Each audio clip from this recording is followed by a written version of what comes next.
MSPG college Ajabpura कटवाड़ी की online classes में आप सभी का स्वागत है।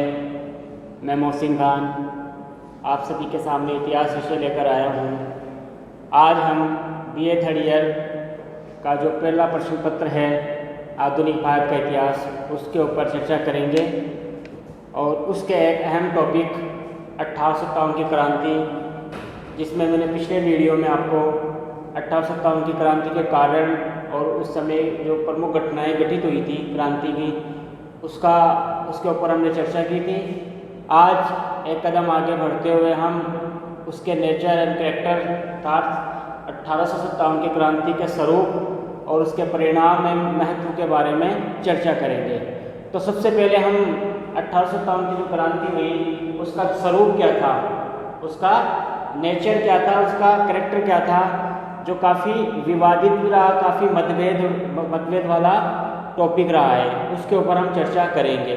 इसको लेकर ब्रिटिश इतिहासकार और भारतीय इतिहासकार दोनों में काफ़ी मतभेद है। ज़्यादातर ब्रिटिश इतिहासकारों ने ये माना है कि जो 1857 का विप्लव हुआ था वे केवल एक सैनिक विद्रोह था, जिसमें कुछ जनसाधारण के लोग उसमें सम्मिलित हो गए थे और ये केवल सीमित क्षेत्र में ही था। ये केवल असंतोष, जो अनुशासनहीन एवं असंतोष सैनिक थे, उन्होंने ही अंग्रेजों के विरुद्ध ये विद्रोह किया था। इसी तरह से बहुत सारे भारतीय विद्वान SN सेन, पट्टाभी सीतारामैया, वीडी सावरकर, शशि भूषण चौधरी, अशोक मेहता जी, यहाँ तक कि RC मजुमदार ने भी, हालांकि उन्होंने इसको सैनिक विद्रोह की संज्ञा ही दी है, एक सीमित क्षेत्र में माना, लेकिन उन्होंने भी माना है कि कुछ जगहों पर जनसाधारण ने भी इसमें सहयोग किया था। तो भारतीय विद्वानों का ये मानना है कि 1857 की जो क्रांति हुई वह एक राष्ट्रव्यापी विद्रोह था और ये कोई सैनिक विद्रोह ही नहीं था।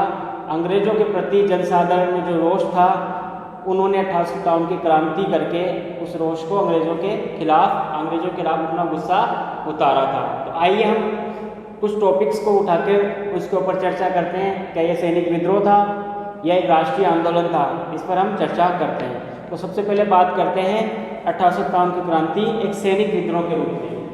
किसके रूप में? सैनिक विद्रोह।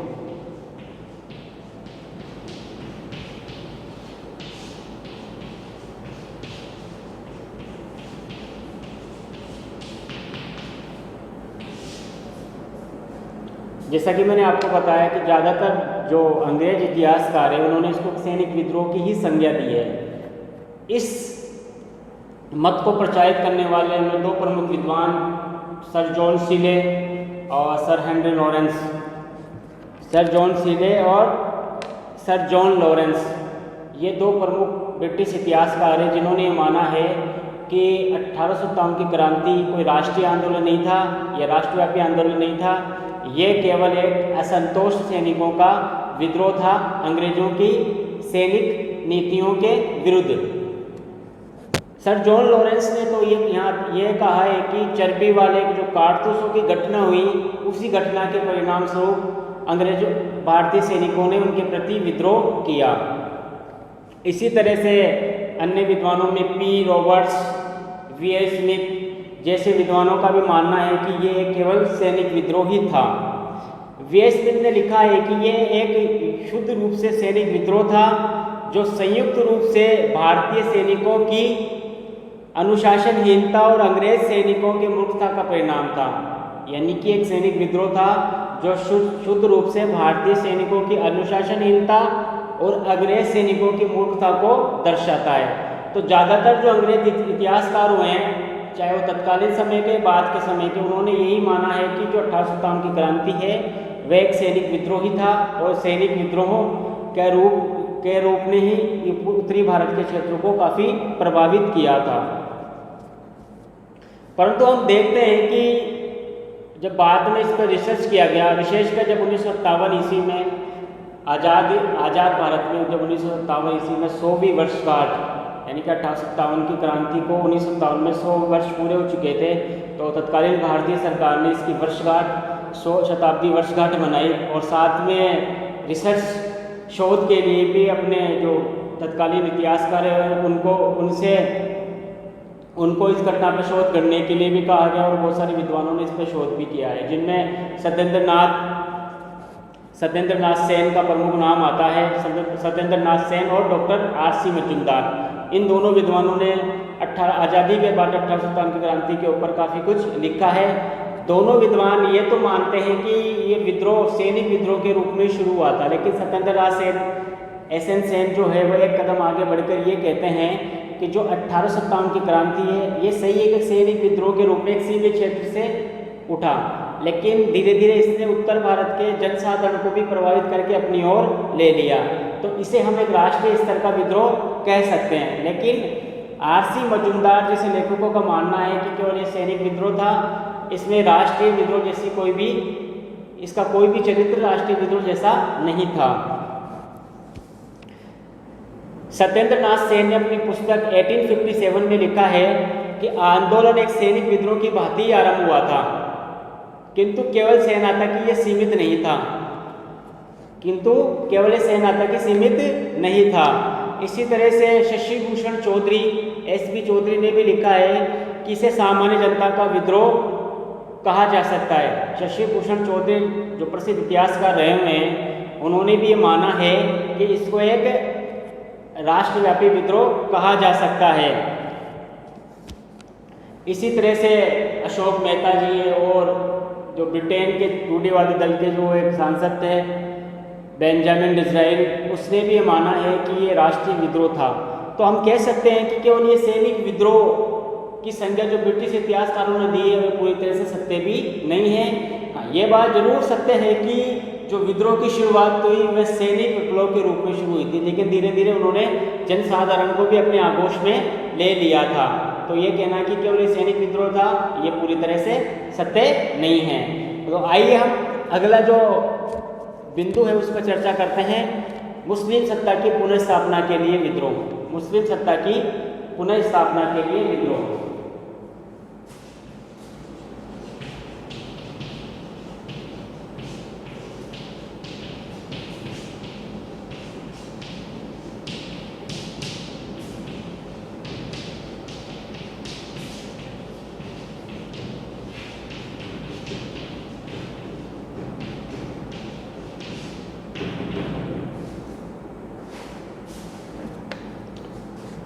कुछ अंग्रेज इतिहासकारों, विशेषकर जेम्स आउट्रम और वी.ए. स्मिथ जैसे इतिहासकारों का मानना है कि ये 1857 की जो क्रांति है मुस्लिम षड्यंत्र का परिणाम था। मुस्लिम जो नेता थे उन्होंने हिंदू नेताओं के साथ मिलकर अंग्रेज़ों को देश से बाहर निकालने का एक षड्यंत्र रचा था। अंग्रेज़ों को देश से बाहर निकालने का एक षड्यंत्र रचा था ताकि मुस्लिम सत्ता को पुनः स्थापित किया जा सके। अतः उन्होंने इसको एक अंग्रेजों के प्रति मुसलमानों का षड्यंत्र बताया, जिसमें जेम्स आउट्रम जैसे विद्वानों का प्रमुख रूप से मानना है। परंतु इस बात में भी सत्यता का अंश काफ़ी कम है। ये सही है कि बहादुर शाह जफर, जिन्नत महल, बेगम नजरत महल जैसे नेताओं नेत्रियों ने इस आंदोलन को समर्थन दिया और एक दूसरे से पत्राचार भी किया ताकि अंग्रेज सत्ता को बाहर निकाल सके, अंग्रेज सत्ता को देश से अंग्रेज सत्ता के विरुद्ध आंदोलन वे कर सके। परंतु हम देखते हैं कि बहुत सारे क्षेत्रों में, बुंदेलखंड, मध्य भारत के क्षेत्रों में, बिहार के क्षेत्रों में और अवध के क्षेत्रों में बहुत सारे जो नेता थे, जिनमें झांसी की रानी लक्ष्मीबाई, तात्या टोपे, कुंवर सिंह, जो जगदीशपुर के जो कुंवर सिंह थे वह, राजस्थान में खुशहाल सिंह, इसी तरह से अवध के बहुत सारे तालुकदार, जमींदारों ने जो हिंदू ही थे उन्होंने बढ़ चढ़कर और अपना नेतृत्व स्वयं करके इस आंदोलन को आगे बढ़ाया था। अतः हम ये कह सकते हैं कि ये केवल मुस्लिमों का ही षड्यंत्र नहीं था कि जो अंग्रेजों को बाहर निकाल सके। इस जो विद्रोह में सभी लोगों ने बढ़ चढ़कर हिस्सा लिया था। अतः इस मत को भी हम पूरी तरह से स्वीकार नहीं कर सकते। इसी तरह से जो अंग्रेज विद्वान है मेलिसन, उनका ये मानना है कि सामंतवादी जो लोग थे, जागीरदार लोग थे, उन्होंने अंग्रेजों के प्रति ये विद्रोह रचा था, यानी कि सामंतियों का विद्रोह, सामंती विद्रोह।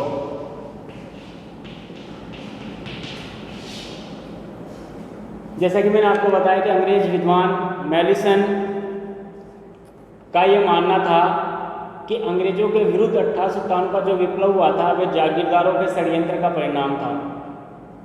जागीरदार के षड्यंत्र का परिणाम बताया, उन्होंने इसको सामंती विद्रोह की संज्ञा दी है। परंतु हमें देखते हैं कि सामंत, ये सही है कि बहुत सारे सामंतों ने जो अंग्रेजों से परेशान थे, अंग्रेजों ने उनके जागीरों को जब्त कर लिया था। 1857 से पहले की बहुत सारी घटनाओं का उल्लेख मैंने पिछले वीडियो में किया था। उसकी वजह से बहुत सारे जागीरदार जमींदार अंग्रेजों से नाराज थे और उन्होंने भी अंग्रेजों के खिलाफ, जो सैनिकों ने विद्रोह किया था उनके साथ मिलकर अंग्रेजों के विरुद्ध आंदोलन किया था। परंतु सभी सामंतों ने अंग्रेजों के विरुद्ध आंदोलन नहीं किया था। अगर हम संख्या की दृष्टि से देखें तो बहुत सारे जो सामंत, जागीरदार, जमींदार वर्ग के लोग, तालुकेदार जो लोग थे, उन्होंने अंग्रेजों का ही साथ दिया था और अंग्रेजों की समय समय पर 1857 के क्रांति में उनकी मदद की थी। तो इसको केवल सामंती विद्रोह कहना ये भी सत्य से काफ़ी दूर हो सकता, काफ़ी दूर है। हाँ, एक तबका जो जरूर है कि सामंतियों ने भी अंग्रेजों के विरुद्ध विद्रोह अपनाया था, लेकिन ये पूरी तरह से सामंतियों का षड्यंत्र होना जो अंग्रेज विद्वान मेलिसन का मानना है वह नहीं हो सकता है। इसी तरह से अंग्रेज विद्वान एली आर रिज नामक एक विद्वान थे, उन्होंने इसे धर्मांधों का ईसाइयों के विरुद्ध युद्ध बताया है। धर्मांधों का ईसाइयों के विरुद्ध युद्ध।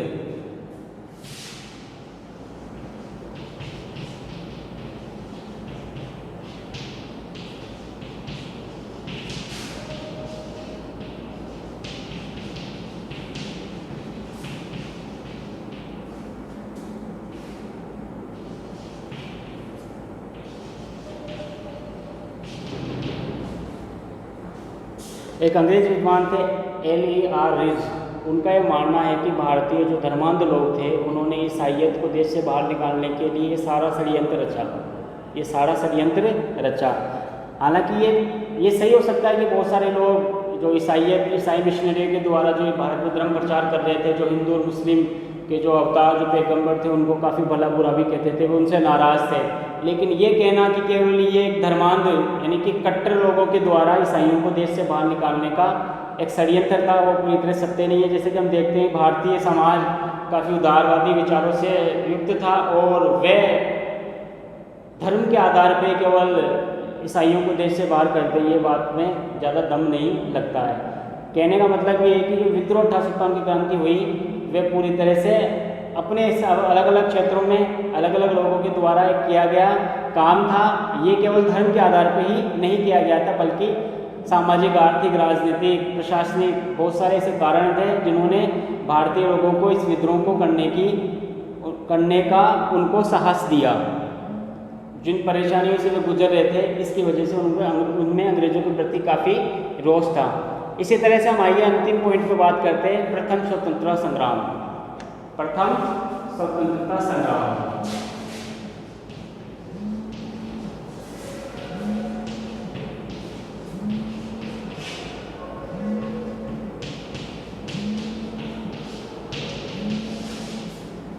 (1857) की क्रांति को देश का प्रथम स्वतंत्रता संग्राम बताने वाले विद्वान विनायक दामोदर सावरकर थे, जिन्होंने 1909 में अपनी पुस्तक में जो प्रथम 1857 क्रांति के ऊपर लिखा था, उन्होंने कहा था कि ये विद्रोह क्या था? प्रथम स्वतंत्रता संग्राम था, जिसमें हिंदू और मुसलमानों ने बढ़ चढ़कर हिस्सा लिया और अंग्रेजों को बाहर निकालने के लिए पूरी कोशिश की। इसी तरह से पट्टाभी सीतारामैया जैसे विद्वान, उन्होंने भी 1857 की क्रांति को बाद का स्वतंत्रता संग्राम की संज्ञा दी। इसी तरह पंडित नेहरू ने भी ये माना है कि ये जो 1857 की क्रांति हुई वह सैनिक विद्रोह के रूप में शुरू हुई, लेकिन धीरे धीरे जनसाधारण ने भी इस विद्रोह में भाग लिया था। इसी तरह से जो अशोक मेहता नामक इतिहासकार है, जिन्होंने द ग्रेट रिवोल्ट नामक ग्रंथ लिखा 1857 की क्रांति के ऊपर, उनका भी ये मानना था कि केवल ये विद्रोह सैनिक विद्रोह नहीं था, बल्कि एक राष्ट्रव्यापी विद्रोह था। इसी तरह से जो बेंजामिन डिज़रायली जो ब्रिटिश सांसद थे, उन्होंने संसद में कहा भी था कि जो 1857 की क्रांति हुई वे केवल सैनिक विद्रोह तक ही नहीं था, ये एक राष्ट्रव्यापी आंदोलन की उन्होंने इसकी संज्ञा दी है। इसी तरह से डॉक्टर सुरेंद्रनाथ सेन, SN सेन ने भी 1857 नामक अपने ग्रंथ में 1857 की क्रांति को एक राष्ट्रव्यापी विद्रोह, जनसाधारण का विद्रोह माना है। परंतु डॉक्टर RC मजूमदार का मानना है कि इस विप्लव को राष्ट्रीय विद्रोह स्वीकार नहीं किया जा सकता, क्योंकि नागरिकों का विद्रोह अत्यंत ही सीमित क्षेत्र में था। लेकिन डॉक्टर आर.सी. मजूमदार ने अपना तर्क रखते हुए कहा है कि इस विद्रोह को राष्ट्रीय विद्रोह की संज्ञा नहीं दी जानी चाहिए, क्योंकि ये विद्रोह नागरिकों के सीमित क्षेत्र तक ही सीमित था। उनका ये मानना था कि ये क्रांति ना तो राष्ट्रीय थी और ना ही स्वतंत्रता का प्रथम संग्राम था। Doctor RC. मजूमदार का ये मानना है कि ये क्रांति ना तो राष्ट्रीय क्रांति थी और ना ही स्वतंत्रता का प्रथम संग्राम था, स्वतंत्रता का प्रथम संग्राम था।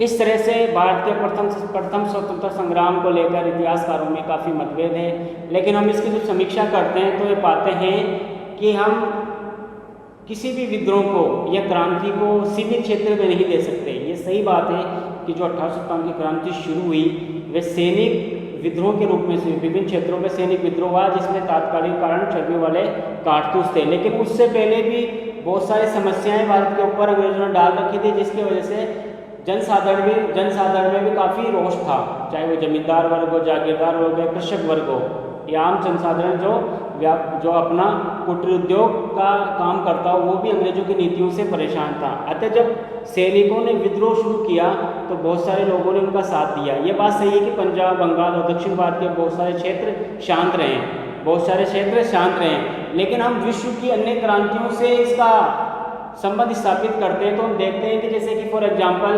1688 में इंग्लैंड में गोरखपुर क्रांति हुई, लेकिन उस क्रांति में गोरखपुर कुछ भी नहीं था। लेकिन उसके बाद वाले जो परिणाम निकले ना, वो काफ़ी महत्वपूर्ण थे, वो गौरवपूर्ण थे। कैसे? इंग्लैंड में 1688 की क्रांति के पश्चात ही राजवंश का अंत होकर राजवंश की ताकत को कम करके इंग्लैंड में प्रजातंत्र की स्थापना की गई थी, इसीलिए उसको गौरवपूर्ण क्रांति कहते हैं। इसी तरह से 1857 की क्रांति का महत्व हो सकता है कि उस समय तत्कालीन समय में सीमित क्षेत्र में रहा हो, लेकिन आने वाले समय में उसका काफ़ी बड़ा प्रभाव देखने को मिलता है, उसका काफ़ी महत्व हमारे जीवन पे पड़ता है, भारतीय लोगों के जीवन में पड़ता है। उसका उल्लेख मैं आगे आपको करूँगा। इसी तरह से जब 1789 में फ्रांस की क्रांति होती है तो उससे भी हमें, हालांकि फ्रांस की जो क्रांति हुई सामंती वर्ग की निरंकुश राजाओं के विरुद्ध हुई थी, निरंकुश राजवंश के विरुद्ध हुई थी, लेकिन उस क्रांति के परिणाम स्वरूप फ्रांस के अंदर स्वतंत्रता, समानता, बंधुत्व की भावना निकलकर सामने आई थी। तो उसके जो विश्व में उन्होंने स्वतंत्रता, समानता, बंधुत्व और प्रजातंत्र की जो भावना दी, वह फ्रांस की क्रांति का एक महत्व था। तो 1857 की क्रांति का महत्व भी अपना महत्व था। और आने वाले समय में 1947 तक, जब तक देश आज़ाद नहीं हुआ, तब तक भारतीय लोगों ने, भारतीय जो स्वतंत्रता सेनानी थे, उन्होंने इस क्रांति से काफ़ी कुछ प्राप्त किया और काफ़ी कुछ इनसे वह अपने जो जीवन है अंग्रेजों के विरुद्ध जो संघर्ष कर रहे थे, इस संघर्ष से 1857 क्रांति से उन्होंने प्रेरणा प्राप्त की। तो ये कहना कि 1857 की क्रांति केवल एक सैनिक विद्रोह था, पूरी तरह सही भी नहीं है। ये बात सही है कि एक सीमित क्षेत्र में था, सैनिकों ने सबसे पहले विद्रोह किया था, लेकिन जनसाधारण ने भी इसमें योगदान दिया था। तो हम फॉर एग्जांपल के रूप में ये भी देखते हैं कि बहुत सारे जनसाधारण लोगों ने, जैसे कि कोटा जैसे क्षेत्र है, वहाँ पर जब वहाँ के जो एजीजी मिलने जो वहाँ पे जो एजेंट, जो अंग्रेज एजेंट हैं कोटा, शावर्स, उदयपुर के, जो उनसे मिलने जाते हैं, मेवाड़ की बात कर रहा हूँ, मैं मेवाड़ में, तो वहाँ के जनसाधारण उनको गालियाँ वगैरह देते हैं, उनको डराते धमकाते हैं। इसी तरह कोटा महाराव पर भी आम लोग काफ़ी दबाव डालते हैं क्रांतिकारियों का साथ देने के लिए। इसी तरह से जोधपुर के जो एजेंट थे मैसन, उनकी भी लोगों को दोबारा हत्या कर दी गई थी। इसी तरह से कानपुर में बहुत सारी घटनाएं ऐसी घटित हुई कि कानपुर के जो नाविक लोग हैं, उन्होंने अंग्रेज़ों को नाव पर बिठाने से इनकार कर दिया। इसी तरह से बहुत सारी ऐसी घटनाएं घटित हुई जहां पर आम लोगों ने भी अंग्रेज़ों के प्रति रोष दिखाया। और हम इससे भी आगे बढ़कर बात करें तो तत्कालीन साहित्यिक घटनाओं को भी हम उल्लेख कर सकते हैं, क्योंकि साहित्य तत्कालीन समाज के दर्पण भी होता है। तो साहित्यिक, उस तत्कालीन समय की साहित्य को हम देखते हैं तो बहुत सारा साहित्य अंग्रेज़ों के खिलाफ, अंग्रेज़ों की नीतियों के खिलाफ भरा पड़ा था। तो इससे अनुमान लगा सकते हैं कि जनसाधारण ने भी इस आंदोलन में बढ़ चढ़ कर हिस्सा लिया था। हाँ, ये सही बात है कि सीमित क्षेत्र में हुआ था, लेकिन आने वाले जो भारतीय लोग थे, उन्होंने 1857 की क्रांति से निरंतर प्रेरणा प्राप्त की और 1947 तक जाते जाते देश को अंग्रेजों से मुक्त उन्होंने करवा दिया। इस प्रकार से मैंने आपको 1857 की क्रांति का स्वरूप यानी कि नेचर और स्ट्रक्चर के कैरेक्टर के बारे में थोड़ी सी जानकारी दी। आइए अब इसके महत्व एवं परिणाम के बारे में थोड़ी सी हम चर्चा करते हैं। महत्व एवं परिणाम।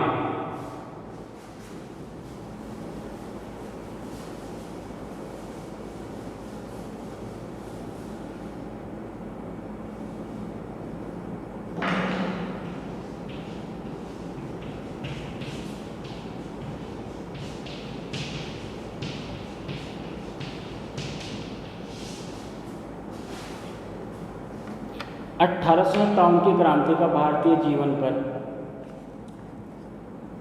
काफ़ी प्रभाव पड़ा। भारतीय शासन व्यवस्था में आमूलचूल परिवर्तन किए गए, भारतीयों को कई अधिकार भी मिले और भारतीयों ने निरंतर इस क्रांति से प्रेरणा भी प्राप्त की। इसीलिए इतिहासकार ग्रिफिन ने भी लिखा था कि भारत में 1857 की क्रांति से अधिक महत्वपूर्ण घटना कभी नहीं घटी। इतिहासकार ग्रिफिन का भी मानना था कि भारत में 1857 की क्रांति से पहले अधिक महत्वपूर्ण घटना कभी नहीं घटी। इसी तरह से डॉक्टर आर.सी. मजूमदार ने भी लिखा था कि 1857 का महान विस्फोट भारतीय शासन के स्वरूप और देश के भावी विकास में मौलिक परिवर्तन लाया। यानी कि आर.सी. मजूमदार का ये मानना है कि 1857 की क्रांति के परिणाम स्वरूप जो भारतीय शासन व्यवस्था था उसमें मौलिक परिवर्तन आया और साथ में ही विकास की जो भावनाएं देश में फैली उससे भी इसके परिणाम स्वरूप भी क्रांति का काफ़ी प्रभाव पड़ा। तो आइए हम कुछ बिंदुओं को सामने रखते हुए 1857 की क्रांति के परिणामों के ऊपर चर्चा करते हैं। सबसे पहले बात करेंगे कंपनी के शासन का अंत।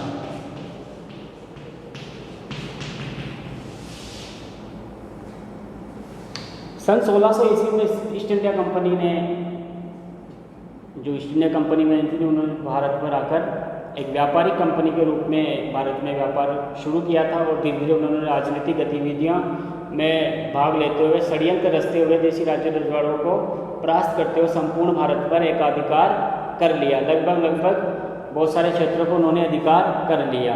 परंतु 1857 की क्रांति के पश्चात इसकी शासन व्यवस्था में परिवर्तन हुआ। 1600 ईस्वी में जो ईस्ट इंडिया कंपनी बनी थी उससे ब्रिटिश संसद हर 20 वर्षों में चार्टर एक्ट के द्वारा उसको मान्यता देती जा रही थी।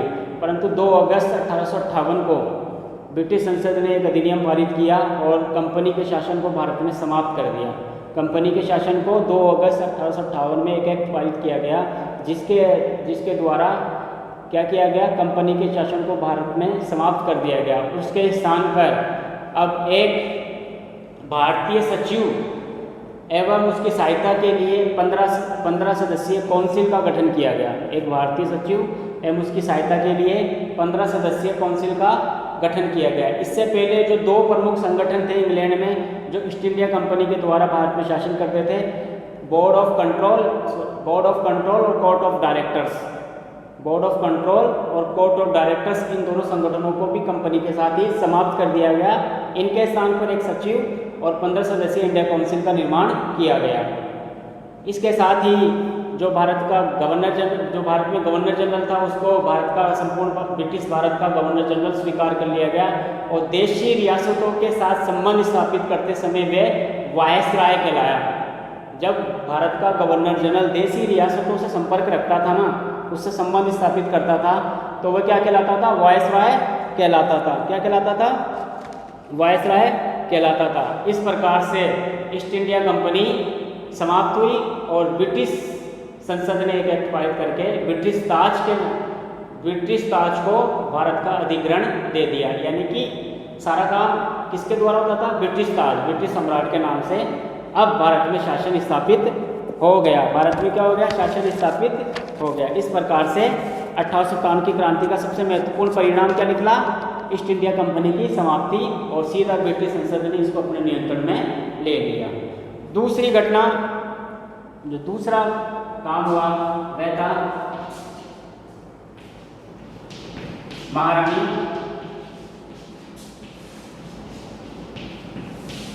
विक्टोरिया की घोषणा, विक्टोरिया का घोषणा पत्र।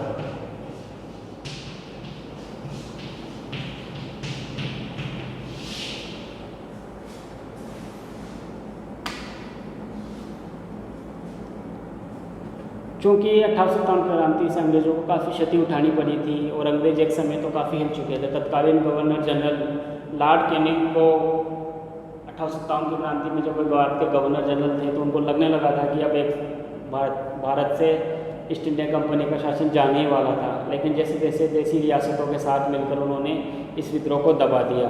अब महारानी विक्टोरिया, तत्कालीन जो महारानी विक्टोरिया थी, उन्होंने भारतीयों के लिए घोषणा पत्र जारी किया, जिसको इलाहाबाद के दरबार में, इलाहाबाद यानी कि प्रयागराज, इलाहाबाद के दरबार में 1 नवंबर 1818 को लॉर्ड कैनिंग, जो भारत के प्रथम गवर्नर जनरल कहलाए, उनके द्वारा ये घोषणा पत्र पढ़ा गया। इस घोषणा पत्र की मुख्य मुख्य बातें मैं आपको बता देता हूँ।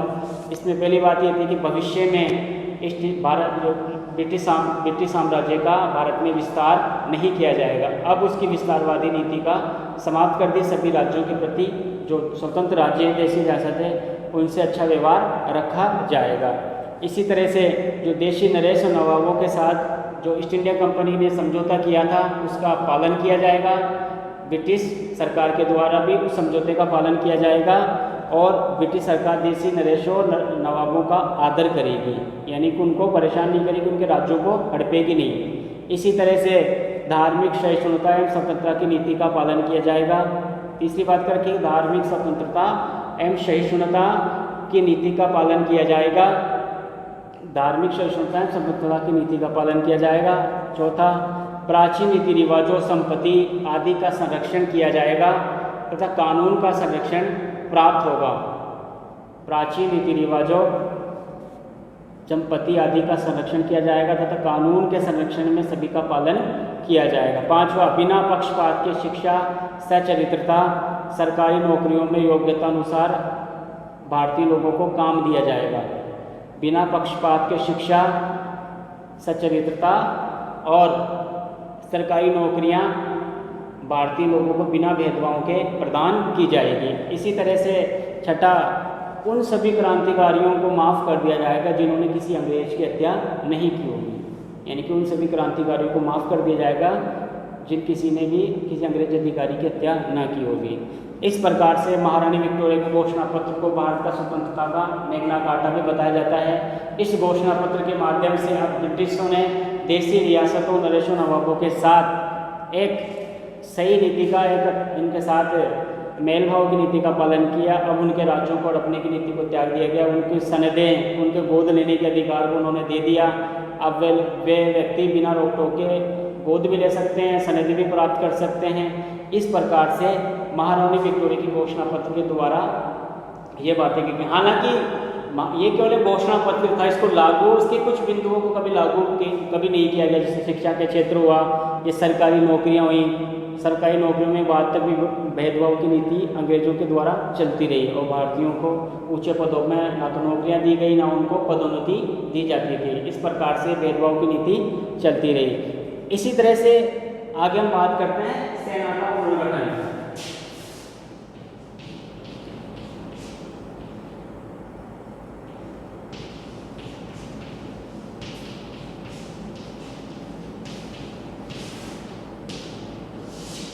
सेना का पुनर्गठन,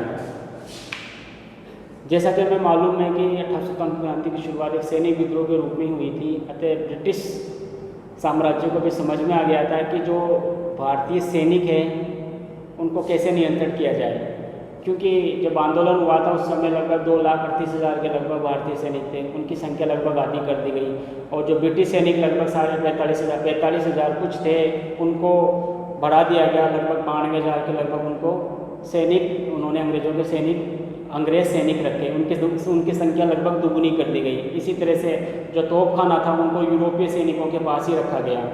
जो तोपखाना था भारतीयों को ना देकर यूरोपीय सैनिकों के अधीन ही रखा गया। इसी तरह से अब सैनिकों के पुनर्गठन में जातीयता और सांप्रदायिकता जैसे तत्वों का भी ध्यान रखा गया। साथ में ही जो देशी सैनिक होते थे, लोकल सैनिक होते थे, उनको दूर दराज के क्षेत्रों में भेजा गया ताकि विद्रोह के समय वहाँ के जो जनसाधारण लोग थे, जो लोकल लोग थे उनकी सहायता उनको नहीं प्राप्त हो सके।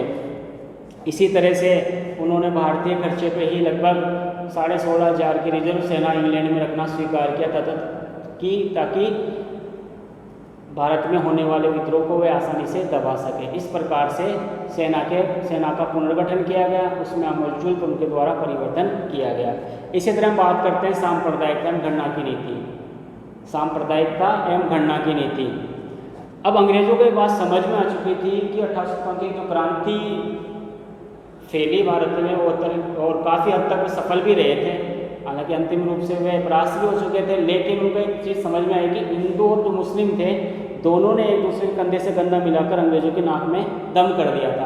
अतः अंग्रेजों ने ये नीति तय की कि अब चूंकि उस समय मुस्लिम जो था समुदाय उन्होंने ज़्यादा बढ़ चढ़ कर हिस्सा लिया था, तो अंग्रेजों ने अब फूट डालो राज करो नीति का पालन करते हुए मुस्लिमों को इग्नोर किया। जो मुस्लिम समुदाय के लोग थे उनको इग्नोर किया, उनको तरफ ध्यान नहीं दिया। जो हिंदू समुदाय के जो लोग थे उनको ऊपर की तरफ उठाया ताकि दोनों समुदायों में घृणा फैल सके। इस तरह उन्होंने फूट डालो राज करो नीति 1947 तक जारी रखी, जिसके परिणाम स्वरूप देश का विभाजन भी हमारे सामने मिलता है। सन 1880 में जो हंटर नामक विद्वान ने जो भारतीय मुसलमान बुक लिखी, उसके बाद उन्होंने फिर 1880 के पश्चात वापस मुस्लिमों को ऊपर उठाने की कोशिश की, जिसके परिणाम स्वरूप अलीगढ़ आंदोलन भी हुआ था सर सैयद अहमद खान के नेतृत्व में। क्योंकि अब कांग्रेस के जो निर्माण हो रहा था भारतीय राष्ट्रीय कांग्रेस का, और जो भारतीय जो नेता थे खासतौर विशेष कर जो हिंदू नेता थे वह काफ़ी उभर रहे थे, तो उनको बैलेंस करने के लिए फिर से उन्होंने मुस्लिमों के प्रति तुष्टिकरण की नीति अपनाना शुरू कर दिया था। तो ये सारा नीति का परिणाम था फूट डालो और राज करो की नीति करना, ताकि देश में अंग्रेज अच्छी तरह से राज कर सके। इसी तरह से आर्थिक प्रभाव भी पड़ा। अंग्रेजों ने 1857 की क्रांति के बाद अपनी आर्थिक नीतियों में परिवर्तन कर दिया। अब भारत में जो व्यापारी वर्ग था, जो व्यापार का जो व्यापारी जो काम किया जाता था व्यापार का, उनमें अंग्रेज लोगों की ज़्यादा भागीदारी होने लगी। अंग्रेज पूंजीपतियों को भारत में पूंजी लगाने के लिए प्रोत्साहित किया गया। इसी तरह से जो फसलें थी, चाय, कपास, जूट, कॉफ़ी, तंबाकू आदि के व्यापार को प्रोत्साहित दिया गया, और जो कुटीर उद्योग थे भारतीय कुटीर उद्योग उनको हतोत्साहित किया गया। इसी तरह से कंपनी का जो कर्जा था लगभग 3 करोड़ 60 लाख पाउंड के आसपास, उसको भी भारतीय लोगों से उन्होंने वसूल किया गया। इस तरह से दिनों दिन भारतीय जो व्यक्ति थे उनकी जो आर्थिक स्थिति थी वह दिनों दिन 1857 की क्रांति के बाद गिरती जा रही थी। अब अंग्रेज लोग ज़्यादा से ज़्यादा पूंजी अंग्रेजों को ही लगाने का मौका दिया करते थे, और अंग्रेजों पर ही वो ज़्यादा विश्वास किया करते थे। इसी तरह से थोड़ा बहुत भारतीयों को भी लाभ हुआ। इस क्रांति के परिणाम से भारतीयों में ये विश्वास होने लग गया कि अंग्रेजों के प्रति संघर्ष भी कर सकते हैं, और इस क्रांति के द्वारा 1947 तक भारतीय लोगों ने काफ़ी प्रेरणा भी प्राप्त की। अब अंग्रेजों ने भी भारतीय लोगों को मतलब उनको भी इग्नोर करना उन्होंने छोड़ दिया, उनको भी ध्यान देना लग गए। कई बातों में उनको भी मौके दिए, कई स्थानों पर सेना में, व्यापार में, इसी तरह राजनीतिक क्षेत्रों में भी। इस प्रकार से अब भारतीय लोग भी इस चीज़ को समझ चुके थे कि बिना लड़े अंग्रेजों से अपने हक को प्राप्त वे नहीं कर सकते हैं।